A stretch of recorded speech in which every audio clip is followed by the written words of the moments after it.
There we are live. Hey, Merlia. We are. Good morning. Good afternoon.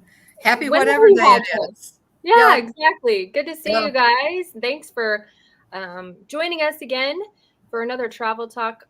Merlia, I'm totally bummed that I mean I'm feeling a little bit like Hoda and Kathy Lee here, except I don't have my wine glass quite yet, but I'll I cheers you know. anyway. Hey, we're headed to a wine region, so you've got to have some good Italian, Portuguese wines with us today. I love it. I love it. Today we're going to talk about the 31-day Mediterranean Grand Adventure. And with this title, I think grand is an understatement because this is another one of those trips. I'm telling you, you always deliver on these trips of a lifetime. This one is going November 12th through December 12th Right. of Yep. 2022. We are going to do 31 days, Thanksgiving in Europe. pretty much paradise. This is another one of those trips that I have enjoyed putting the information together because I tease you that you really test my spelling skills Well, this one with this one. especially. Yeah. This one especially. hmm A lot of those So places. I'm very thankful to let you pronounce all of these. Well, we give it a good try, but that's about it. But yeah, this is another one of our BLTs, our bucket list You trips. bet, you bet. So take it away. Tell us all about it. It's going to be a good one. It is. This is one that if any or all of you have seen our talk that we did on our international trips a little while back, you're going to know that this is one that we have been watching for about 5 years. Uh, some of the background on it is, Terry and I are doing our bucket list, but we also are doing as much as we can in that because those flights aren't fun and the airports aren't fun anymore.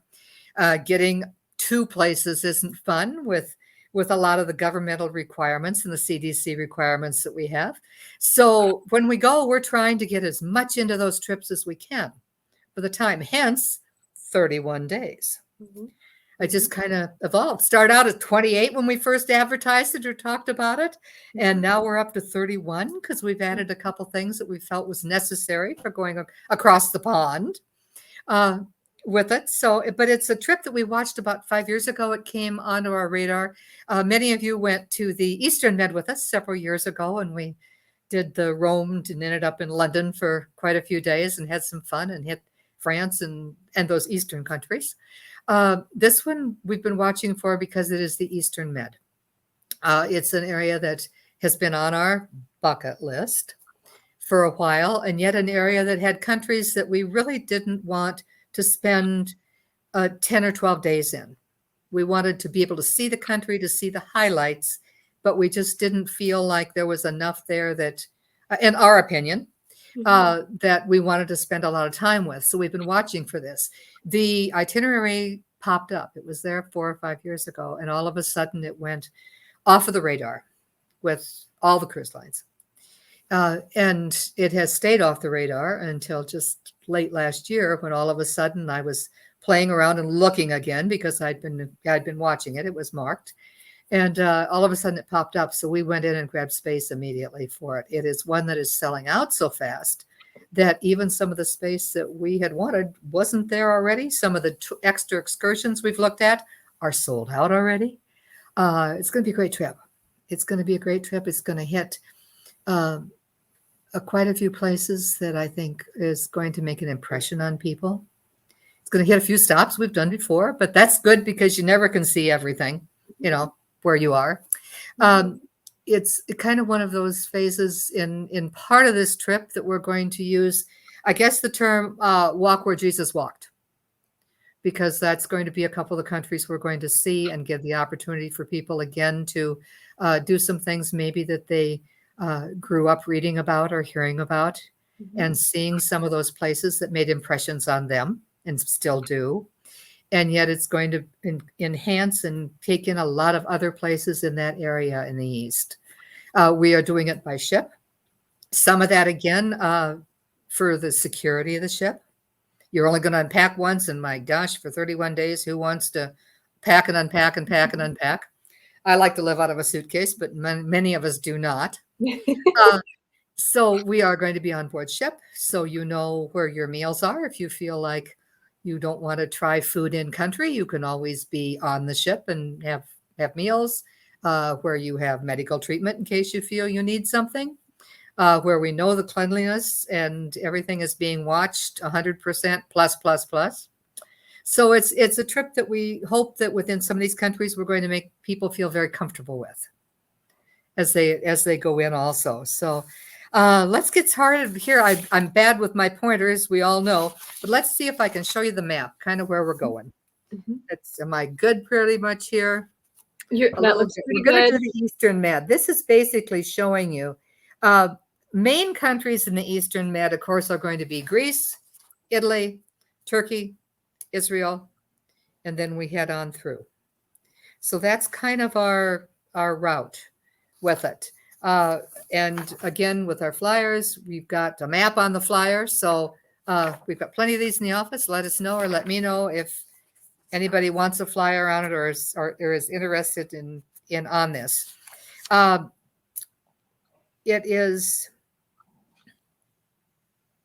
long and not long, and it has an extra special surprise. I won't say surprise because I'm going to tell you. Extra special at the end. It is also a repositioning cruise. Now, repositioning cruise is when the cruise companies move their ships from the Mediterranean back to the States, so they can do Panama Canal, the Caribbean, sometimes even in moving them in for Alaska. Again, repositioning. So twice a year, over, back. Very few cruises like this. One of the other reasons it is selling out quickly, because it is one of those experiences of a lifetime to spend 6 days crossing the ocean on it. So a friend of Terry's in New York the other night laughed. They were in the Navy together and, of course, crossed the Pacific numerous times. So his comment was, well, now you're going to cross the other pond and can say you've crossed both of them on ship rather than in the air like we have many times. So, but that also is going to give us a chance to take advantage, an additional advantage to all those extra things that they offer us once we're on board ship. The wine tastings and the classes, the cooking classes and the camera classes and the computer classes and the movies and the pool, and the spa and all those extra things. Not only you'll have time during the trip because we have some sea days, but you'll have all that long length of time just to unwind and relax and grab a good book and sit there and watch the sea go by with the book. So you've got the repositioning days in addition to that, which did add the length, of course, onto the, which gave us the length. So let's just do some talking. We are going to be leaving Des Moines. We're going to meet the group at the airport this time, which is something a little different. But Terry and I will meet you at the airport. We have to be sure that you have a valid passport, of course, that you are vaccinated and boosted. And your passport has to be valid for 6 months upon return. So, and most of us are watching that. I think we've been talking about the last couple of years, and everybody's getting pretty good on double checking those passport dates and be sure that their passport is valid. But we're going to be leaving Des Moines and flying in, and we're going to fly in and stay that night. We're going to fly overnight. So we leave the 12th, arrive the 13th, and then we're going to shuttle down to Civitavecchia to the port, and we're going to stay in a very quaint Italian hotel that day. Time to wander around just the nice little port town and get rested up from the hassle of being in airports and on an airplane, and just rest up before we board the ship. 14th, we're going to board the ship. We're on the Island Princess. She's one of the smaller of the lines. She's 2657 total passengers, and she was reconditioned in 21. So she's going to be fairly new as far as everything on board. Carpeting and cleaning and designs and everything like that is going to be fairly new with her. So she's nice sized. She's not going to be overly huge for things. A little more cozy. And the Island Princess is a nice ship. We were on her a while back, and she's a good ship to be running with. So the next day, 14th, we're going to board, and 15th is our first sea day. It's a chance, if you've got questions, if you've not pre-booked your shore excursions, which we are telling everybody to please try to do as many of those as they can. I've already sent out the list to those that are going with us already of what Terry and I are doing, because of course we love to have you join us on those extra SOAR excursions. And it's a trip that is going to give many, many choices. Altogether, for all of our stops, I would say we've got probably choices of 80 or so shore excursions between the stops. So people are going to be able to pinpoint what they are looking for in each of those areas and book those shore excursions. But that first day at sea on the 15th, that's a time to go down to the shore excursion desk, to know where the things are on the ship, to wander around, to take a look at that daily newsletter and see what's going on. It's time to check out where the laundries are. And there are 3 laundromats on board ship. So with that length of time, people don't need to worry about laundry, or whether if they don't want to send it out, there's going to be laundromats to do. Take your extra roll of quarters or 2, because they aren't cheap. But we'll just kind of go from there. So 15th, on the 16th, our first stop. And it is Kataklon, Olympia, Greece. So first time for Olympia. This is where we're going to find the Temple of Zeus. Is Olympia. One of the things you think about, I think, when you think Greece, is you think Zeus. There's a golden ivory statue where the god once stood, because of course it's been in ruins for a long time. But it is one of the 7 wonders of the world. So you can start marking off the list. It's one of the 7 wonders of the world. We've got the Heraclon, the Temple of Hera, who is the wife of Zeus. Ruins of the stadium. Let's see. And that is one of the areas, that stadium, they did the shot put in 2004 Olympics in that stadium. So a great museum there, an architectural museum there. This is also place, let's see, the winged victory statues there that is on the Olympic medals. So you're going to see that. So it gives you a feel of Greece with Olympia. So day 16, we've got some time. It's on Olympia. When we land, it's a real sleepy, fishing village. Very few people there, but kind of, again, quaint. But the big thing is the site of those Olympic Games in Olympia. So it was declared a national park in 1976 with it. So we're starting out with things on our wonders of the world and national parks. And on day 7, on November 17th, we're into Athens. Again, it's a vibrant presence in Athens. It's a modern city with an old flair. We've got the Acropolis. We've got the Theater of Renaissance, the Hill, modern Athens, other Athens, the Parthenon, of course. There again, you think of Athens, you think of the Parthenon. Dedicated to the goddess Athena, built between 446 BC. Can you really even think that far back? The antiquities that we're going to see in this area, just unbelievable. Again, Hayden's Arch, the Royal Palace, the National Gardens for Athens. It'll be a big day when we're in Athens, and a lot of tours, so you can pinpoint what you think of Athens and what you want to do with it. Then on to one of 18th, and we're going to have some busy days, kind of bing, bing, bing here for a little while. We are on to Kudasi, Turkey. This is your port for Ephesus, one of Christendom's holiest sites. A lot of people want to go to Ephesus. The basilicas there has the tomb of St. John the Apostle in Ephesus. So one of the main reasons that you do that. Again, there's the Temple of Herodon. There's a fountain there. The souks and the bazaars in Ephesus. One of the souvenirs, and I'm anxious to see what this is, because I always like to pick out something that's a odd souvenir. When we were in Poland, it was the couple. It was the couple hugging each other. That was the solidarity. In Turkey, the most popular souvenir to bring home is the evil eye. Now, I haven't the slightest idea what an evil eye is. I'm going to research it. Yeah. But they say that is it is supposed to ward off bad spirits and bring good luck and success. Interesting. So I don't know if it's little, if it's big, if it's soft, if it's carved, if it's slightest idea, but Ephesus, we're going to do that. Ephesus I is have an a feeling area, one might make it into your suitcase. I'm just saying. I I have think probably. I think probably. My kids always say, they wanted, when we were in China, they wanted a three-legged frog. That was the thing you had to have from China for some reason. I don't know. I brought Xi'an statues, but they wanted a three-legged frog in China. I have a reason when the grandkids especially hit the evil eye that we're going to have a lot of them. Ephesus is an area that's going to be, as are several of these stops, some uneven surfaces. So everybody's going to have good walking shoes. And when they're looking, of course, at their tours, they need to take that into consideration, because we are going to have some walking. Then after Ephesus, going to have a day at sea.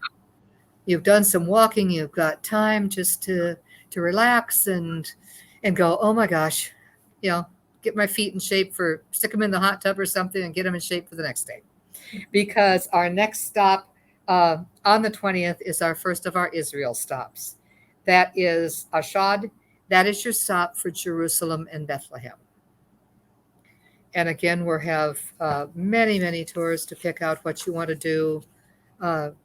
Again, what is meaningful for you for those cities in that area.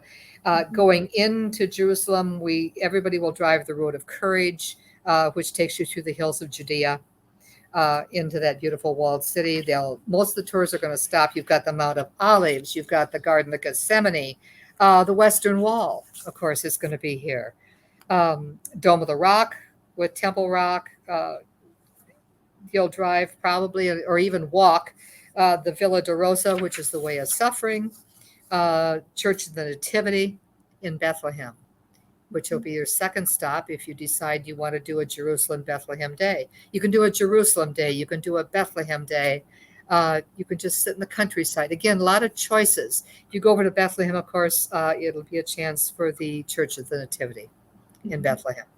So that is going to be a busy day. I am figuring for most everybody with us, because a lot of stops that they're going to want to see in those cities that they've heard so much about throughout their lives. Right. And on again, Israel, the next day is Haifa.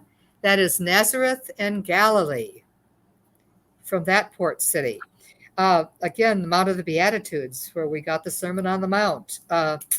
A Church of Multiplication, where Christ multiplied the fish and the bread and fed thousands. We'll go. Most of the tours are going to take you around the Sea of Galilee. You can see the Sea of Galilee, where John the Baptist immersed Christ in the waters. You'll probably go through. You have a chance to go through Cana, the transforming wine and water into wine for the wedding feast. Then the city of Nazareth, they have the Church of the Basilica.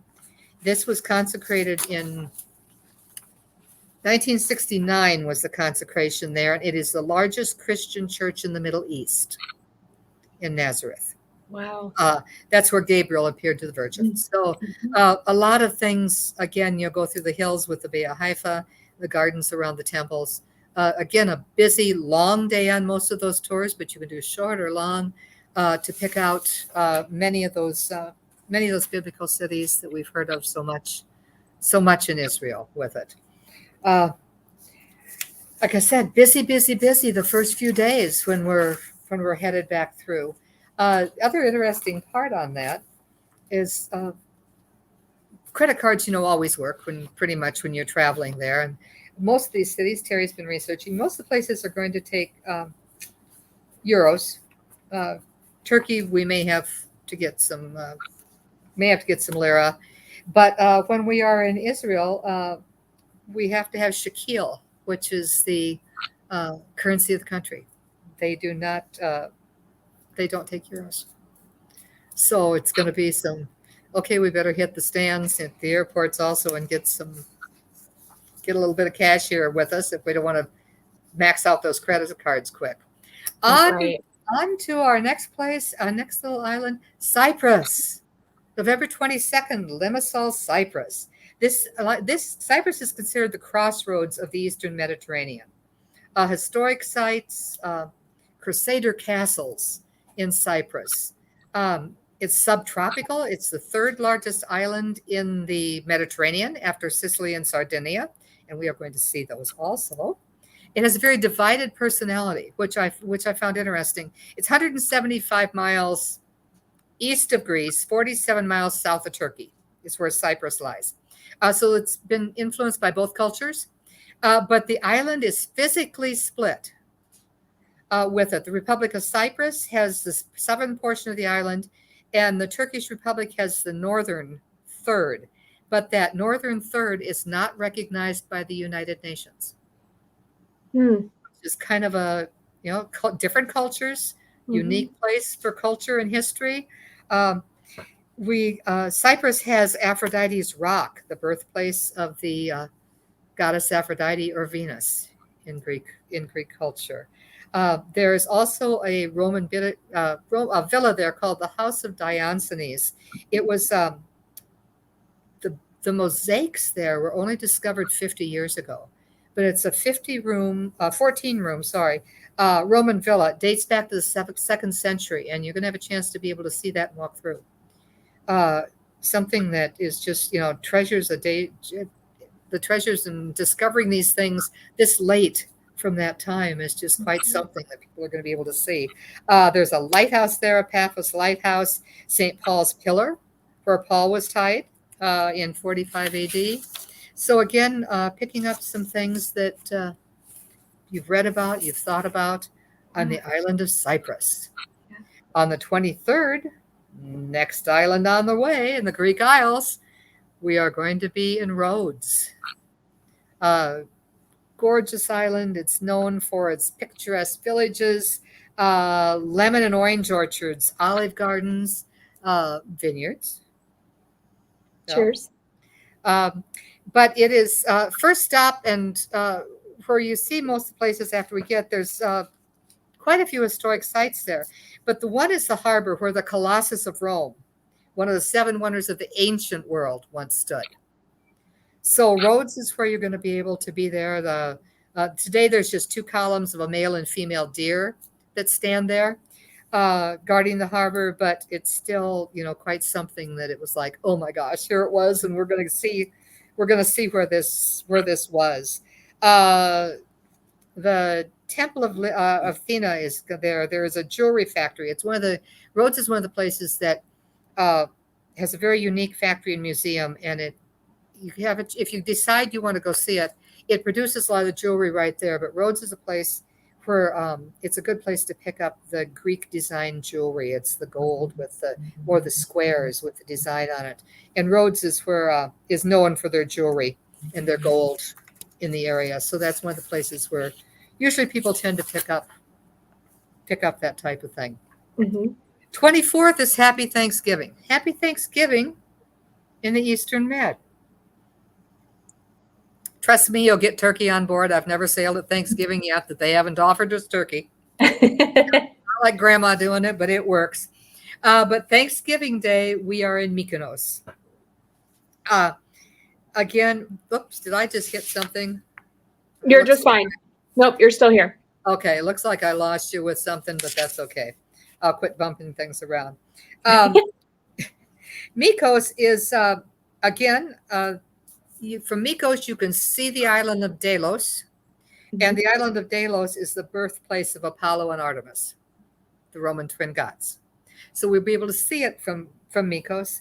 A lot of just charming villages there. They have a monastery there dedicated to the Virgin Mary. It's a labyrinth of tiny streets and houses and roofed churches and the vines, the blooming vines coming down all over when you're in Mykonos. And it's just a laid back, gorgeous place with those narrow streets and brightly colored homes that you see. The Peripatini church is there. It's Byzantine. It's actually 5 churches that are kind of combined with it. So it's going to be a neat place to do as much as you want. Just enjoy this Greek Isle on Thanksgiving Day for as much as you want. So it should be a good run for us, I think, that day. And back to the ship that night if you want turkey for dinner. What I think. Uh, Let me see what. Okay, 20. I've got to keep looking. 25th Word C. Another chance just to relax. Take a look at, if you haven't booked your shore excursions, take a look at some more of those and visit with the staff about it, or maybe have a little time to sit in the spa, or get the nails done, or take that class and learn more about your computer, or one of the new things you're supposed to learn there, or a photography class. They're very good about that, especially because everybody's taking pictures and have questions and time, lots of time for that. So Awesome. we've got that going. Then the 26th, our first stop in Italy, Sicily, which is Messina, for the stop. It was founded as a Greek colony in the 8th century. It was a major port for departure of the Crusaders in the Middle Ages with it.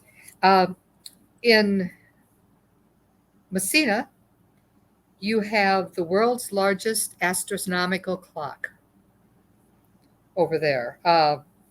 There's a beautiful cathedral there with large enough for a treasury with it.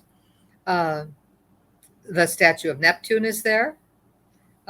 This port city is referred to as the door to Sicily. It really gets you started for all those areas. It's a fairly young city. It was largely destroyed in the early 1900s with an earthquake.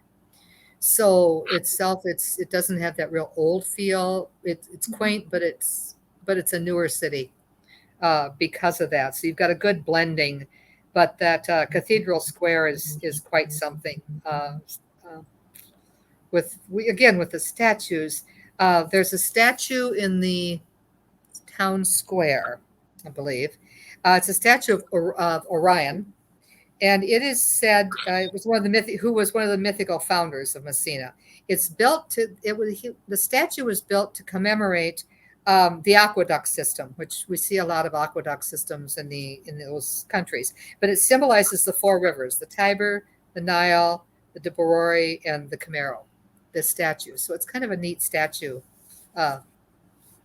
in town in Messina. So Sicily, and we hear about Sicily during the war a lot too. So a lot of things going on there in Sicily. Then the 27th, it is Salerno, Italy. Again, we're on the Amalfi Coast. This city is your gateway for visiting Pompeii. I would definitely, if you have never been there, if you've never been along, you do need to look at the excursions from here. Pompeii is one of those I hate to say wonders of the world because it is a tragedy, but Pompeii is one of those places that everybody should see and walk through. Mm-hmm. So when you're in Salerno, that is your chance on the 27th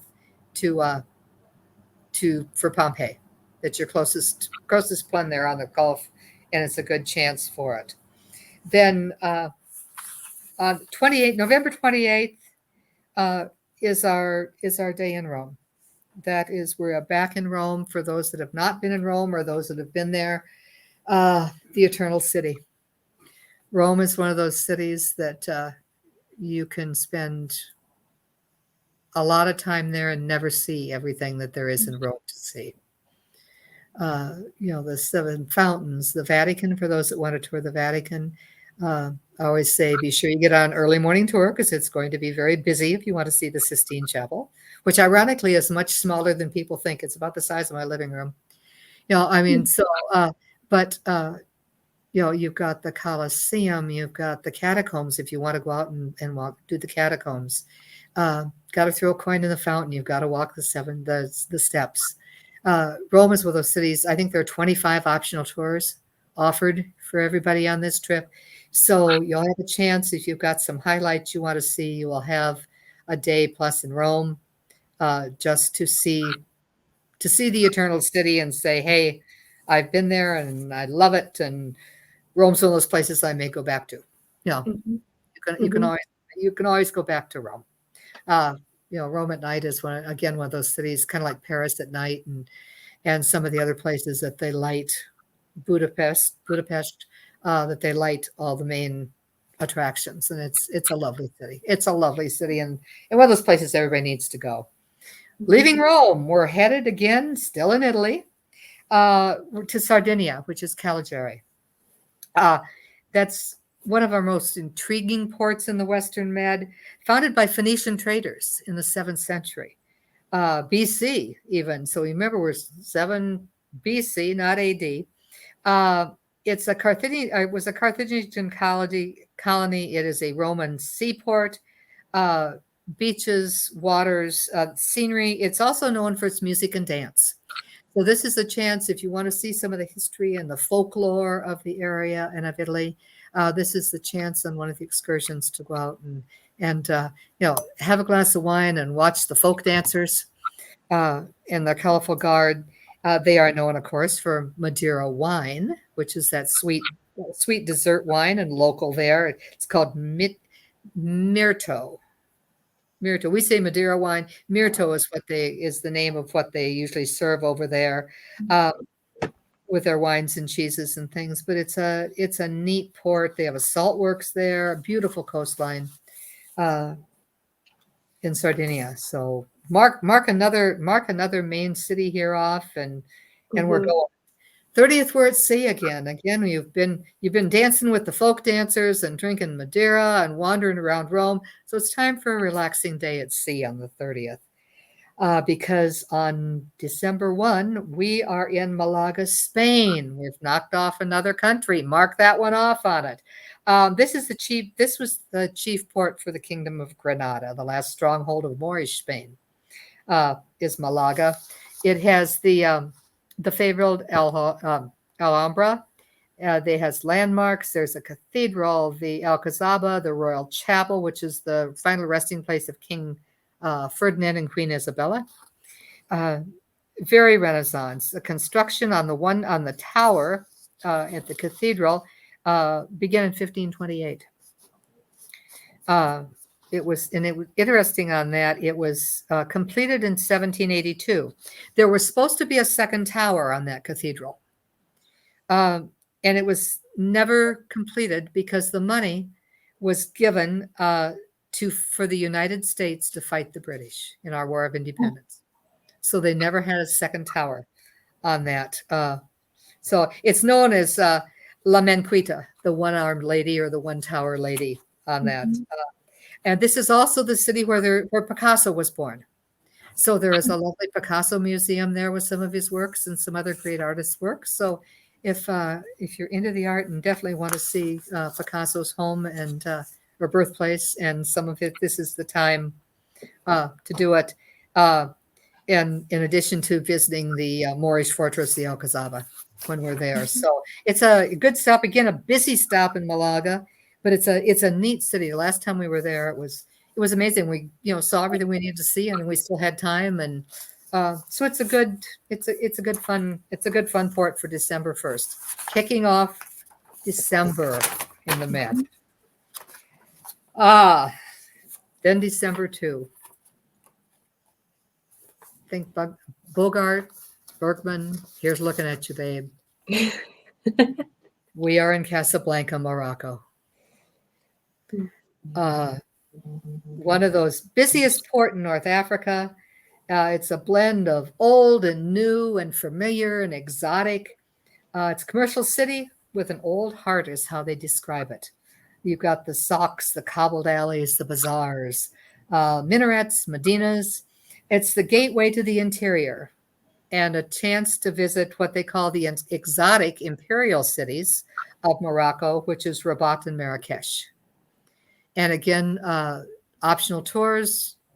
You can do one, you can do both, you can do Casablanca. It's a beautiful city. Casablanca also held the Allied Conference in World War II. They have the famed Hassan Mosque, which I've got some pictures out on our website advertising the tour of the Hassan Mosque, which was just completed in the early 1990s.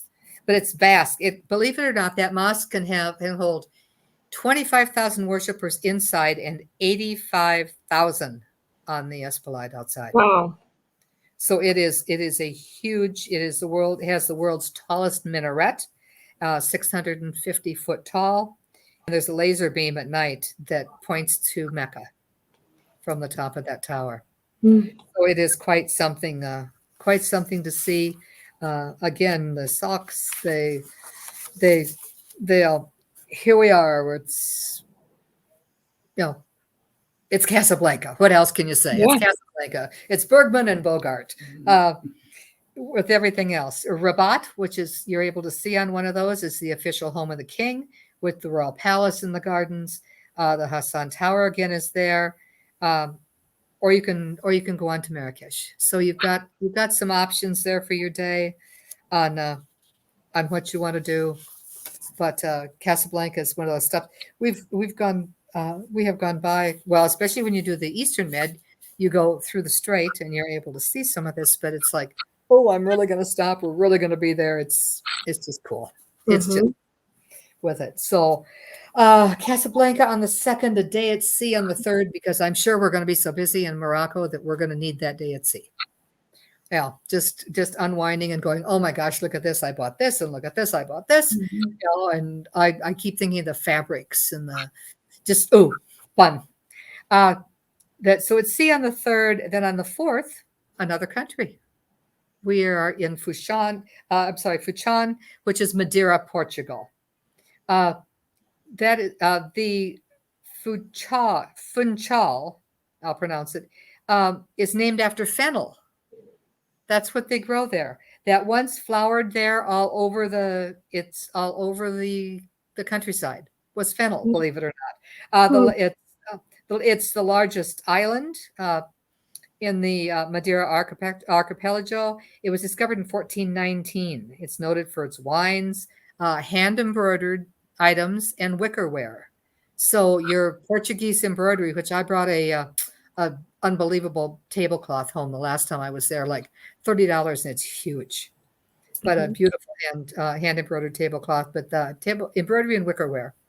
Yeah. Plus, if you cook with fennel, I guess you can bring some fennel home. With it. They have 2 towers there on their landmark. It's called the village of Monte has a towers that is Our Lady of Monte, I believe, there from the 15th century, who supposedly did a lot of miracles and things. And it also is the tomb of one of the Austro-Hungarian Empire rulers that died there in exile with it. Now, the fun thing about Madeira is they are noted for their wicker toboggans. They offer a lot of toboggan rides. They're wicker sledges. It's a form of transport, and they pull you in these wicker toboggans. And they take you and you ride down this hill in this wicker toboggan, like a sledge or like a sled. I don't know. I've been looking at it. It's fascinating. They are known for their wicker toboggans, which is part of their wicker industry. And Madeira wine, of course, has been famous for over 400 years. So again, your wine tasting, your wine area. Portugal, and we are on our way across the sea. We are 5 days, December 31st, until we land in Fort Lauderdale on December 12th. I'm sorry, December 5. I said 31st is our 31st day coming back. December 5 through 11, we are heading back. On the 12th, we land in Fort Lauderdale. That time of sea, is relaxing. Like I said, it's thinking about all the places you've been. It's looking through your pictures and sharing them, hopefully, with us at the office and with everybody else on the group. But it's going to be relaxing. It's going to be just taking your time, enjoying the ship and everything it has to offer with the time. So that is our great adventure. We fly home on the 12th from Fort Lauderdale back to Des Moines. And then you can think about all those Christmas gifts you bought while you were gone. Did all your shopping overseas, something that nobody will ever get again. Exactly. Over there. I can tell you one of the real big things when you are in Israel is many of the places sell the little tiny, about that high, olive wood communion cups, and that is one of the real big things that a lot of people bring back with them is figures and figurines and things from the olive wood Oh, that wow. people tend to like when they come back, or nativities and things from the olive wood from when Uh-huh. they're there. So we had a minister that brought the whole congregation communion cups from Israel Oh, with wow. them. But so like I said, there's, make that shopping list and keep the list of where you are, because you never know what you're going to find for that one of a kind person that's hard to shop for. Right. And don't worry about the gift receipt. Yeah. Yeah. I mean, it is what it is. My That's new favorite right. thing, it is what it is. But it's a good time. So I'm kind of saying, give yourself an early Christmas present. Yeah, for sure. Come with us on a grand adventure in the Med and Israel and Turkey and Casablanca and Italy and Spain and Portugal and all that time at sea, and enjoy yourself. Like I said, give yourself a Christmas gift and a Thanksgiving gift. You don't have to cook the turkey. Absolutely. And send your Christmas cards early and come with us. You bet. Do you want to touch on pricing at all, Maria? I'm sorry, do you want to touch on what? Pricing at all, or how's that? Yeah, sure. Not a problem at all. Right at the present time with Air out of Des Moines, we're at $79.99 per person, double occupancy inside cabin, $82.99 per person, double occupancy ocean view cabins. And we have some of both of those left. Balconies are limited at $88.99 per person. They're probably on request, but it didn't take very long. We cleared one just the other day without a problem on it. We also, some of you have been asking, we have single travels going with us. We have couples going with us. We do at this, which is a little unusual on this trip, we have a single lady that is looking for a roommate. So if anybody out there is a single lady and is interested but does not want to be by themselves traveling, give Rhonda a call and she'll be more than happy to exchange telephone numbers and put the two of you together to decide if maybe you are interested in being a roommate.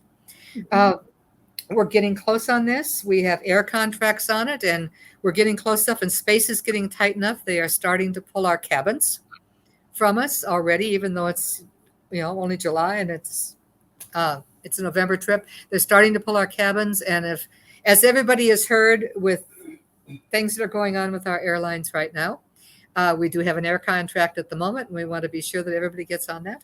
So if you're thinking about it, give us a call and we'll get flyers out to you. There's probably going to be one on the website very soon, I believe. And give us a call. We'd love to have you come along. It's going to be a fun, smaller group, and it's going to be a great time. Absolutely. Good time to get back over there and start seeing things.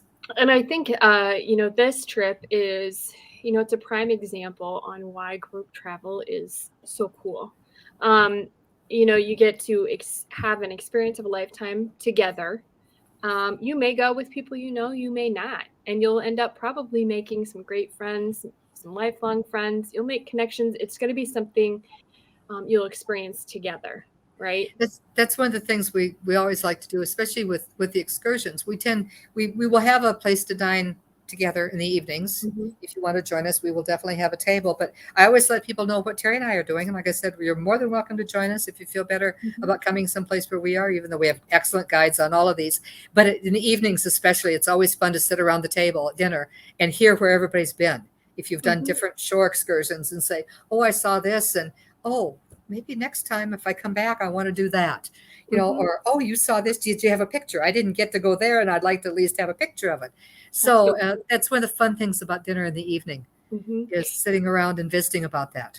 And that's it too, especially not just with this trip alone, but you're going with a guide who, yourself, has plenty of travel experience. If there were issues that were to arise, you're there, and you are one to take charge and kind of help get things under control too.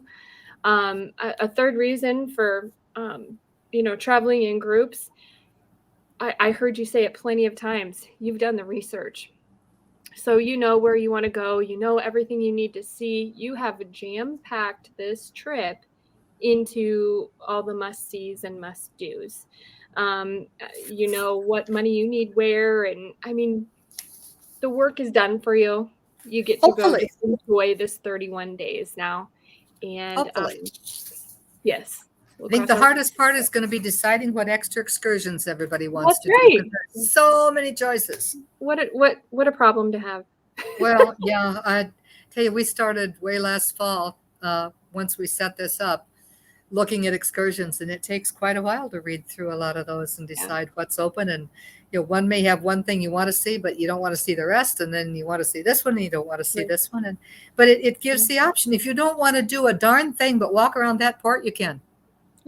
Yep. It's Choice up is to yours. you. We're offering the ports. We're offering the trip at a great price because we grabbed this when they first started opening up, and everybody had some special pricing out Mhm. there because they wanted to get people traveling again, as we did several of our trips that are coming up.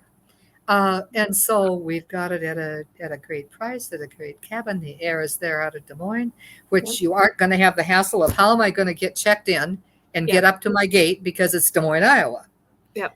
And so it's going to be busy, but it's not going to be anything like these major airports, Absolutely. which is really going to be nice. We've got your number down below there for the office. You can give Rhonda a call at that 877 number. You can also check out the website. I believe the PDF or the itinerary for the trip is up there now. And as soon as we put this video out there into the world, we'll get that up on the website as well too. But And if not, call the office or PM me on my Facebook page or whatever, and we will get a copy of this over to you right away. you bet. Either email it or send it snail mail, one way or the other. Maria, thank you so much. I you. always learn something when we visit. Fun visiting with you. Yes. Everyone take care, and we hope to see you on this trip. We will talk to you again soon. Sounds